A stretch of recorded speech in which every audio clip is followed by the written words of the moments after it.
Oui, une jeune CM2 qui rentrait en 6e et qui faisait visiter son collège, qui disait voilà, je vais être là, et qui est venue à la bibliothèque et qui m'a dit non mais mon livre, Enquête à Abbeville, était au CAJ. J'ai quand même expliqué que c'était moi qui l'avais fait avec Guillaume Le Cornet, qui était très fier de dire que voilà, d'expliquer ce qui s'était passé, de montrer son nom. Enfin voilà, elle s'était complètement appropriée et elle aussi, à travers ça, est une ambassadrice et continue d'en parler en fait, comme à mon avis tous ceux qui ont travaillé sur le projet.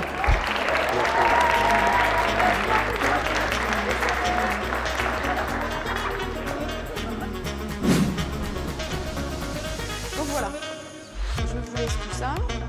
C'était par où ? Voilà. Donc cette petite enquête, tu te souviens, qui se passe à Abbeville, qui a été coécrite par Guillaume Le Cornet, qui est auteur de littérature de jeunesse, et l'escadron du Scardon, nos Abbvillois collégiens et lycéens. On a l'exemple de Tania qui vient d'Ukraine et qui est là depuis quelques mois et qui s'intéresse beaucoup, qui veut vraiment s'intégrer, apprendre le français. Et en fait, ce petit livre entre ses mains, elle l'a déjà lu, elle a été touchée par l'histoire, elle a pu aussi visiter Abbeville, voir les productions aussi à travers ça de Télé de Somme. Et avec les chapitres, en fait, tu découvres Abbeville. Tu as découvert des choses ou pas ? Oui, je trouve un peu à dire. C'est un peu compliqué pour moi parce que je n'ai pas beaucoup de mots. Mais il a vraiment des objectifs entre de visiter Abbeville sans s'en rendre compte, ou alors on va juste chercher l'enquête policière parce qu'on retrouve ces deux héros. C'est un petit 50 pages qui peut se lire par le facile à lire. Donc voilà, c'est un outil de médiation des plus complets, on pourrait dire. Ils vont partir sur une nouvelle enquête. Donc à nous, évidemment, de les sensibiliser sur les 3 premiers tomes de Guillaume, de rencontrer un auteur, de parler du circuit du livre, de parler c'est quoi être auteur aujourd'hui. Si je me suis mis à écrire, c'est pour honorer une promesse que je m'étais faite enfant.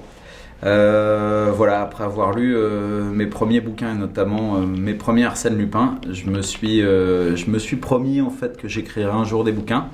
Alors ça a mis un peu de temps, puisque entre la promesse que je m'étais faite et le moment où j'ai publié mon premier livre, il s'est passé 35 ou 36 ans. Guillaume, il dit, moi je connais pas votre région, donnez-moi de la matière, donnez-moi, apportez-moi, nourrissez-moi.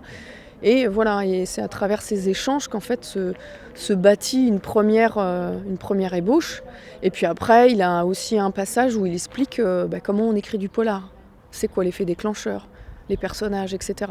Donc il y a vraiment, entre l'information, l'écriture, les rouages de l'écriture, donc voilà, c'est quand même assez complet. Notre ambition maintenant, c'est de déborder la ville d'Abbeville pour aller travailler sur toute l'agglo. Et ça, on va essayer de le faire dans les années qui viennent. L'année prochaine, je pense qu'on va repartir sur un projet d'écriture collaborative avec d'autres jeunes sur d'autres communes. L'an prochain, on se dirige vers la commune de Saint-Valery-sur-Somme.